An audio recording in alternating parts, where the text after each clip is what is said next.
আসসালামু আলাইকুম, কেমন আছেন সবাই? আপনারা সবাই জানেন যে ওয়ান ব্যাংক পিএলসি এর স্পেশাল ক্যাডার অফিসার 8th ব্যাচের SMS দেওয়া শুরু হয়েছে। অনলাইন অ্যাসেসমেন্ট হবে 7 ডিসেম্বর 2024 শনিবারে।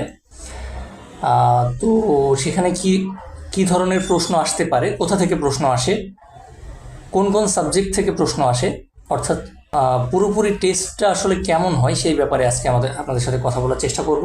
তো প্রথমে আমরা জেনে নেই যে অনলাইন অ্যাসেসমেন্ট যে টেস্টটা হবে সেটা নিচ্ছে বিডি জবস। সেখানে সময় দেবে 20 মিনিট। 20 মিনিটে প্রশ্ন থাকবে মোট 30টি। প্রত্যেকটা প্রশ্নের জন্য একটি করে মার্কস বরাদ্দ থাকবে এবং এখানে একটা বিষয় থাকবে, সেটা হচ্ছে আপনি একটা প্রশ্ন যখন উত্তর করবেন, হয় আপনাকে উত্তর করতে হবে, নাহলে স্কিপ করতে হবে, অর্থাৎ প্রতিটা প্রশ্ন সেপারেটলি থাকবে। আপনি যদি একটা প্রশ্ন স্কিপ করে চলে যান তাহলে সেই প্রশ্নটা আবার ব্যাকে এসে অ্যান্সার করার কোনো সুযোগ নেই। সুতরাং আপনি একবারই সুযোগ পাবেন একটা প্রশ্নকে কিন্তু অ্যান্সার করার জন্য। এরপরে আসি, বিডি জবসের যে পরীক্ষাগুলো নেয় সেগুলোতে কিন্তু সাধারণত নেগেটিভ মার্ক থাকে না, তবে ওয়ান ব্যাংক পিএলসির স্পেশাল ক্যাডার অফিসার 8 ব্যাচে কিন্তু নেগেটিভ মার্ক রাখা হয়েছে। প্রত্যেকটা ভুল উত্তরের জন্য আপনার 0.25 মার্ক করে কাটা যাবে, অর্থাৎ 4টি ভুল উত্তর করলে আপনার 1 মার্ক কাটা যাবে। আর যে সকল প্রশ্ন আপনি স্কিপ করবেন তার জন্য আপনার কোনো মার্ক কাটা হবে না। এখানে 2টা ব্রাউজারের কথা বলা হয়েছে, একটা হচ্ছে গুগল ক্রোম এবং ফায়ারফক্স। আপনারা যে কোনোটা ব্যবহার করতে পারেন, অপেরা মিনি ব্যবহার না করা ভালো। আমি সাজেস্ট করব গুগল ক্রোম বা ফায়ারফক্স যেটাই ব্যবহার করেন না কেন, সবচেয়ে আপডেটেড ভার্সনটা আপনারা ইউজ করার চেষ্টা করবেন।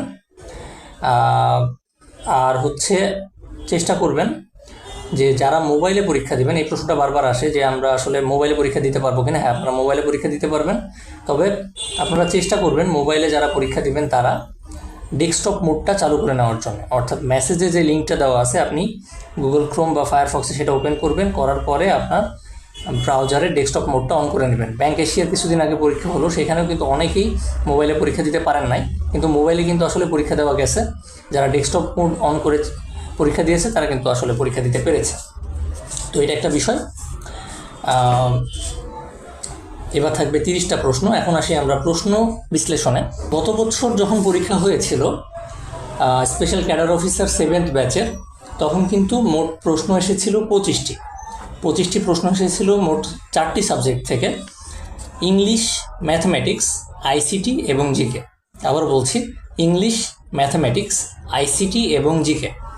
তো গত বছরের যে 25টি প্রশ্ন ছিল তার মধ্যে ইংলিশ থেকে এসেছিল 8 মার্কস, ম্যাথমেটিক্স থেকে এসেছিল 9 মার্কস, আইসিটি থেকে এসেছিল 2 মার্কস এবং জিকে থেকে এসেছিল 4 মার্কস।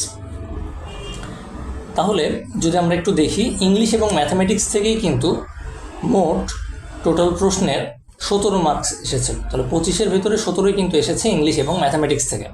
এবং ইংলিশের কিন্তু সবগুলো না, ইংলিশের মাত্র 3টি আইটেম থেকে, 3টি জায়গা থেকে এই 8টি প্রশ্ন এসেছিল। আর ম্যাথমেটিক্সেরও 2 থেকে 3টি জায়গা থেকে 9টি প্রশ্ন এসেছিল। তাহলে আমরা একটু দেখব, ইংলিশের যে 8 মার্কস এসেছিল এর মধ্যে স্পেলিং থেকে এসেছিল 4 মার্কস। সুতরাং স্পেলিং কিন্তু অনেক গুরুত্বপূর্ণ এই পরীক্ষার জন্য। আশা করি এবারও স্পেলিং থেকে অনেক মার্কস থাকবে। রাইট ফর্ম অফ ভার্বস থেকে এসেছিল 3 মার্কস এবং ফিল ইন দ্য গ্যাপ থেকে এসেছিল 1 মার্কস। Total 4, 3 and 1 7 marks. আবারও বলছি, স্পেলিং থেকে 4 মার্কস এবং রাইট ফর্ম ভার্ব থেকে 3 মার্কস। টোটাল 7 মার্কস কিন্তু এই 2টা টপিক থেকে এসেছিল। আর ফিল ইন দ্য গ্যাপ থেকে এসেছিল 1 মার্কস। এই টোটাল 8 মার্কস এসেছিল ইংলিশ থেকে। ম্যাথামেটিক্স থেকে এসেছিল 9 মার্কস। ম্যাথামেটিক্স খুব বেশি কঠিন দেয় না, আপনারা কয়েকটা টপিক দেখতে পারেন। তার মধ্যে সবচেয়ে গুরুত্বপূর্ণ হচ্ছে রেশিওর ম্যাথ, লাভ ক্ষতির ম্যাথ, সুদ কষার ম্যাথ, নৌকার ম্যাথ এবং জ্যামিতি, যে একদম সহজ জ্যামিতিগুলো, কোণ বের করা, এই টাইপের ম্যাথগুলো আপনারা দেখতে পারেন। বা সাইন থিটা, সাইন 90 ডিগ্রির মান কত, এরকম টাইপ সহজ যে প্রশ্নগুলো আছে এই টাইপের প্রশ্নগুলো মানে সচরাচর আসে। আশা করি এইবারও এর ব্যত্যয় হওয়ার কথা নয়। সুতরাং এই কয়টা চ্যাপ্টার আপনারা একটু ভালো মতো দেখে যাবেন।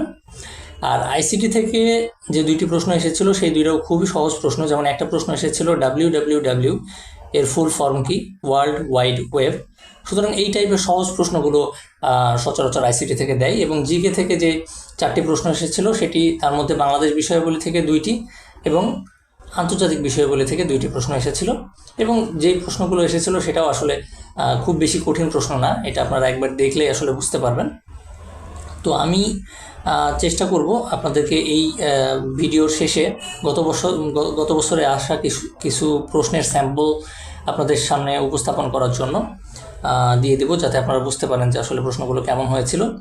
সুতরাং আপনারা আজ থেকে প্রিপারেশন এবার শুরু করেন, যেহেতু আজকে সোমবার, শনিবারে পরীক্ষা, আর বেশি দিন সময় নেই।